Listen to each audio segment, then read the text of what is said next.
Occupational కూర్చొని చేసే జాబ్లు ఎక్కువ కూర్చొని చేసే జాబ్స్ ఎక్కువ ఉంటాయి అనమాట. సో మీరు చూస్తే మనిషికి చెట్టుకి డిఫరెన్స్ ఏంటి, మనిషికి జంతువులకి చెట్లకి డిఫరెన్స్ ఏంటంటే మూమెంట్. ఈ మూమెంట్ అనేది ఉండాలి ఖచ్చితంగా. ఏదైనా జీవి నడుస్తుంటేనే దానికి ఎక్కువ ఇది కలుగుతూ ఉంటుంది, దానికి వేటకు కానీ దానికి ఆహారానికి కానీ మూమెంట్ అనేది చాలా ఇంపార్టెంట్. సో మన బాడీ ఎలా డిజైన్ అయి ఉంటుందంటే ఎక్కువ మజిల్ అనేది ఉంటుంది. ఓన్లీ బోన్ తీసుకుంటే ఓన్లీ 5% ఆఫ్ బాడీ వెయిట్ ఉంటుంది, 5 to 10%. కానీ మజిల్ బల్క్ అనేది 20 to 30% ఉంటుంది. ఎందుకు మజిల్కి ఎంత ప్రామినెన్స్ ఉంటుంది అంటే ఈ మూమెంట్కి అనేది చాలా హెల్ప్ఫుల్ అవుతుంటుంది అనమాట. కానీ మనం ఏమైపోయిందంటే బికాస్ ఆఫ్ అవర్ ఎవల్యూషన్ మనం అసలు నడవడం అనేది చేయట్లేదు, ఎక్సర్సైజెస్ అనేది చేయట్లేదు, రన్నింగ్ అనేది చేయట్లేదు. అసలు లేచి ఇక్కడ నుంచి అక్కడికి వెళ్ళడానికి కూడా చాలా బద్దకిస్తున్నారు అనమాట ఇప్పుడు ఈ generation. So because of all these life style changes పొద్దున్నే లేచి ఎంతమంది సూర్యుడిని చూస్తున్నారు ఈ కాలంలో. చాలా మంది అసలు సూర్యుడి దగ్గరికి వెళ్ళట్లేదు, యూజింగ్ ఈవెన్ కంటికి కూడా సన్ గ్లాసెస్ పెట్టుకొని తిరుగుతున్నాం మనం. సో ఈ డి విటమిన్ అనేది కూడా మన బాడీకి రాదు. డి విటమిన్ లేకపోతే కాల్షియం అనేది డౌన్ అయిపోతుంది. ఇవన్నీ ఏంటంటారంటే లైఫ్ స్టైల్ చేంజెస్ అంటాం అనమాట. సో పొద్దున్నే మనం త్వరగా లేచినా వ్యాయామాలు చేయం, బయటికి వెళ్ళి ఎండలో తిరగం. తర్వాత మన ఫుడ్, అసలు ఫుడ్ ఏం తింటున్నాం అనేది మనకన్నా తెలుస్తుందా? Only oil foods, high sugar foods, refined foods. ఇంకోటి ఏంటి, cola with complete carbonated water అనమాట. అసలు కోలా అనేది చాలా పెద్ద పాయిజన్. అది ఎంతమంది చెప్పింది, ఎన్నిసార్లు చెప్పండి, కానీ బయటికి వెళ్ళేసరికి అందరూ బిర్యానీ విత్ కోలా కావాల్సిందే అంటారు. So because of all these life style changes మన బాడీ అనేది చాలా వరకు డ్యామేజ్ అయిపోతూ ఉంటుంది. మీకు తెలియకుండానే ఒక యాసిడ్ ఎన్విరాన్మెంట్ అనేది మన బాడీలో క్రియేట్ అయిపోతూ ఉంటుంది అనమాట. దీనివల్ల ఏమవుతుంది, ఇప్పుడు మనం అంటే ఒక బ్రాండ్ గురించి అని కాదు కానీ కూల్ డ్రింక్స్ తీసుకోవడం వల్ల కూడా ఇంపాక్ట్ ఉంటుందండి మన నీస్ మీద, అంటే బోన్స్ మీద. కూల్ డ్రింక్స్ తీసుకోవడం వల్ల చాలా అంటే చాలా ఎఫెక్ట్ ఉంటుంది మనకు.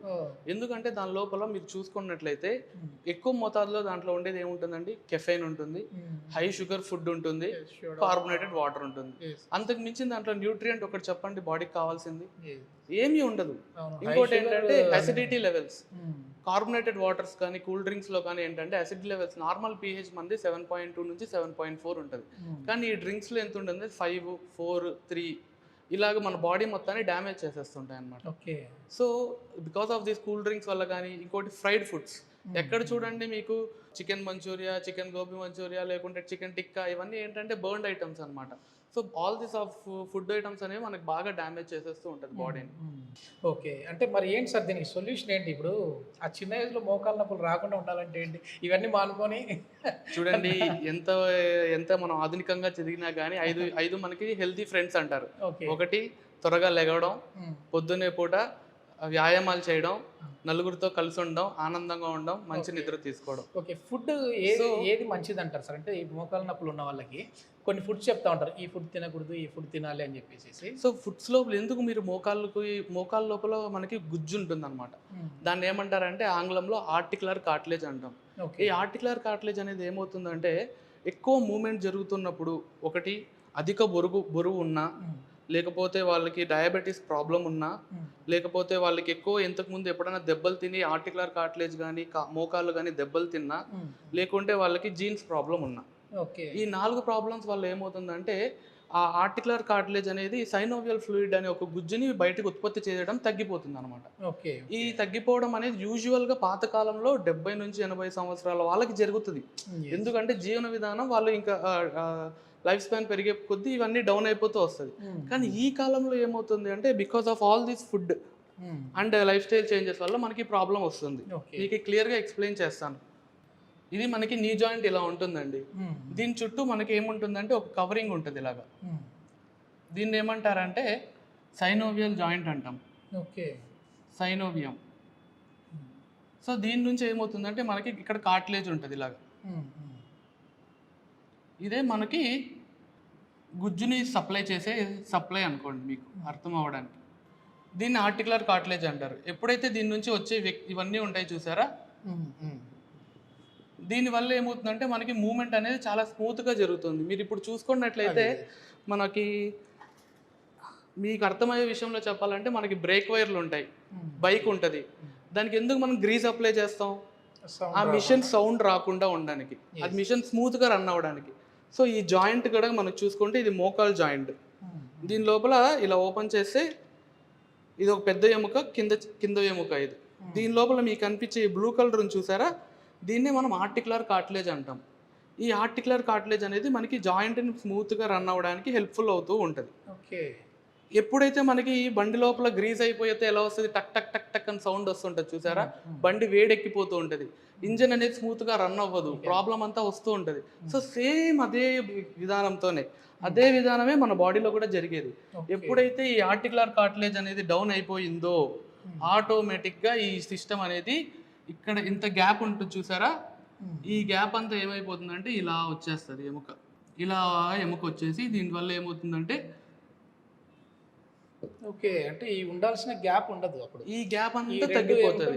మధ్యలో రాపిడి జరిగి ఈ గ్యాప్ అంతా తగ్గిపోయినప్పుడు ఈ రెండు అతుక్కొచ్చేస్తాయి, ఎముకలు రెండు దగ్గరకు వచ్చేస్తాయి అనమాట. అప్పుడు మీకు ఏమొస్తుంది, ఆటోమేటిక్గా నొప్పి, కాళ్ళ వాపులు, కాళ్ళు విపరీతమైన నొప్పులు, మంటలు, చుట్టుపక్కల ఉండే కండరాలు కూడా చాలా మంది మోకాలు నొప్పి మాత్రమే చెప్పరు, ఈ కండలు కూడా నొప్పులు అని చెప్తారు, ఈ కండలు కూడా నొప్పులు అని చెప్తారు. ఎందుకు కారణం అంటే ఇప్పుడు మనకు బిల్డింగ్ తీసుకున్నారు అనుకోండి, లోపల ఐరన్ రాడ్లు మాత్రమే ఉంటాయా, చుట్టుపక్కల సిమెంట్ అంతా ఉంటుంది. ఎప్పుడైతే ఈ సిమెంటింగ్ అనేది అంతా డౌన్ అయిపోతుందో బరువు అంతా రాడ్ల మీద పడుతూ ఉంటుంది. సో ఆటోమేటిక్గా డ్యామేజ్ అయిపోతుంది బిల్డింగ్. సో ఇప్పుడు ఇది అంతే, ఈ ఎప్పుడైతే ఎముకల మీద మొత్తం బరువు పడేసరికి వాళ్ళకి నడక కూడా తగ్గిపోతుంది, రాత్రిపూట నిద్ర రాదు, వాళ్ళ సొంత పనులు వాళ్ళు చేసుకోలేరు, వంగలేరు, కింద కూర్చోలేరు. సో అన్ని మూమెంట్స్ డౌన్ అయిపోతాయి. మూమెంట్ లేకపోతే మనిషి ఎంతసేపు బెడ్ పైన ఉన్నా కానీ ఎటువంటి ఉపయోగము ఉండదు. Okay okay. సో ఇప్పుడు మనకు ఇది చాలా ఇంపార్టెంట్. అంటే ఏ టైంలో మనం డాక్టర్ని వెళ్ళాలి సార్? అంటే నాకు కొంచెం నొప్పి వచ్చినా కూడా ఇది లైట్ తీసుకుంటూ ఉంటారు, కొద్దిమంది ఎక్కువ పెయిన్ వచ్చినా కూడా లైట్ తీసుకుంటూ ఉంటారు. అసలు మోకాలు నొప్పి ఎప్పుడు వచ్చినప్పుడు మనం డాక్టర్ దగ్గరికి వెళ్ళాలంటారు? అంటే మోకాలు నొప్పి కండర నొప్పి అనేది కూడా కనిపెట్టలేకపోతుంది. ఇది చాలా వరకు చాలా మంది మాకు రీసెంట్ ఎక్కువగా అడిగే questions sir, how to diagnosis అని. ఇప్పుడున్న కాలం ఏమైపోతుందంటే ఆటోమేటిక్గా ఓవర్ ద కౌంటర్ మనకి డ్రగ్స్ వచ్చేస్తున్నాయి. సో ప్రతి ఒక్కరు ఏంటంటే చిన్న నొప్పి వచ్చినా కానీ మన డాక్టర్ దగ్గరికి వెళ్ళారు, వాళ్ళు ఎక్కడికి వెళ్తారు, ఫస్ట్ ఫార్మసీకి వెళ్తారు అనమాట. వాడు ఎంతసేపు ఉన్నా కానీ పెయిన్ కిల్లర్స్ ఇస్తాడు, పంపించేస్తాడు. డాక్టర్ దగ్గరికి రీచ్ అవ్వడం అనే ఒక అవేర్నెస్ అనేది చాలా వరకు ఇంకా రాలేదు జనాలకి. ఈ మోకాల నొప్పుల్లో నార్మల్ నొప్పులు ఏముంది అనుకుంటారు, కానీ ఎందుకు అనుకుంటారు అలా అంటే వాళ్ళ థాట్ ఎలా ఉంటుంది అంటే 50 years కాదు కదా, నాకు 25 years కదా, ఇంకా నాకు 30 years కదా, ఇంత తక్కువ వయసులో నాకెందుకు అరిగిపోతాయి అన్న థాట్లో ఉంటారు. But they can't change, life style change చేసుకునే థాట్లో ఉండరు వాళ్ళు. సో ఆటోమేటిక్గా ఇదంతా డౌన్ అయిపోతూ ఉంటుంది. మీకు ఎప్పుడైనా కానీ మోకాలు నొప్పులు ఏదన్నా తీవ్రంగా పనిచేస్తే ఎవరికైనా నొప్పులు వస్తాయి, నాకైనా వస్తుంది, ఎవరికైనా వస్తుంది. అలా కాకుండా సహజంగా మీ డైలీ యాక్టివిటీస్ అంటే ఏంటి, ఇంట్లో చేసుకునే పనులు, స్నానం చేసేది కానీ, ఇంట్లో బరువులు ఎత్తడం కానీ, ఇంట్లో మీరు వంట చేసుకునేటప్పుడు కానీ, సామాన్లు కడుక్కునేటప్పుడు కానీ, ఇవి ఇంట్లో చేసుకునే పనులు. ఆక్యుపేషనల్ యాక్టివిటీస్ అంటే మీరు బయటికి వెళ్ళి మీ వర్క్ చేసేటప్పుడు అంటే ఏంటి, వెయిట్స్ ఎత్తుతున్నా కానీ, లేకుంటే మీరు కూర్చొని జాబ్ చేసుకుంటున్నా కానీ, ఇలాంటివి చేస్తున్నా కానీ మీకు నొప్పులు వస్తున్నాయి, తగ్గడం లేదు, ఒక 1 week నుంచి 2 weeks వరకు ఇంకా పెరుగుతున్నాయి అంటే మాత్రం మీరు ఖచ్చితంగా డాక్టర్ దగ్గరికి వెళ్ళాలి, ఒకసారి చూపించుకోవాలి, ఎక్కడ ప్రాబ్లం ఉందనేది తేల్చుకోవాలి. ఏ ఫుడ్ బెటర్ సార్? అంటే మనం హెల్తీగా ఉండాలి, నీ పెయిన్ రాకుండా ఉండాలి. మనకి నీ పెయిన్స్ రాకుండా మెయిన్ ఏముంటాయంటే 2 items కావాలి, జాయింట్ అనేది ఫ్రీగా మొబైల్ కావాలంటే. ఒకటి సల్ఫాఫెరమిన్ అండ్ యాంటీ ఆక్సిడెంట్స్ అనమాట. ఇవన్నీ దేంట్లో రిచ్ ఉంటాయి, ఇవి నేను చెప్తాను కానీ దేంట్లో రిచ్ ఉంటాయి అది మనకి ఇంపార్టెంట్. సో ఫస్ట్ మనకి ఏంటి, ఇవి తీసుకుందాం. వెజిటేబుల్స్లో బ్రొకోలీ అండ్ క్యాబేజ్, ఇందులో చాలా రిచ్గా ఉంటాయి అన్నమాట ఇవి. నెక్స్ట్ వచ్చేసరికి ఏంటి, ఫ్రూట్స్లో వైటమిన్ సి దేంట్లో ఎక్కువగా ఉంటాయండి, lemon, citric acid, citrus fruits, ఉసిరి, ఆరెంజ్, ఇంకోటి స్ట్రాబెర్రీ, ఇందులో చాలా ఎక్కువగా ఉంటుంది. ఇంకోటి ఏంటంటే చాలామంది ఇవి ఏంటి అల్పాహారం అనమాట, కానీ మనకి మెయిన్ ఫుడ్లో కావాలి. మెయిన్ ఫుడ్లోకి ఏం కావాలి, సిరల్స్ అంటే ఏంటి, ఓట్స్, బ్రౌన్ రైస్. ఇంకోటి మనం తింటాం చూసారా, ఇవి మినుములు, మొలకలు, ఆల్ ఇవన్నీ చాలా ఇంపార్టెంట్ అనమాట. ఇంకోటి మనకి స్పైసెస్ అండ్ కాండిమెంట్స్ అంటాం. అంటే ఏంటంటే మనం చేసే ఆహారంలో చిన్నగా వాడతాం. అల్లం, వెల్లుల్లి, తర్వాత పసుపు, వీటన్నిటిలో ఇవి చాలా రిచ్గా ఉంటాయి మనకి. ఇవి కాకుండా సప్లిమెంట్స్ కావాలంటే ఇంకా అవి టాబ్లెట్స్ ప్రకారంగా, అవి కూడా సరిపోవట్లేదు మాకు అన్నప్పుడు టాబ్లెట్స్ స్టార్ట్ చేసుకోవడం బెస్ట్. థ్యాంక్ యూ సార్, చాలా మంచి information. Thank you so much.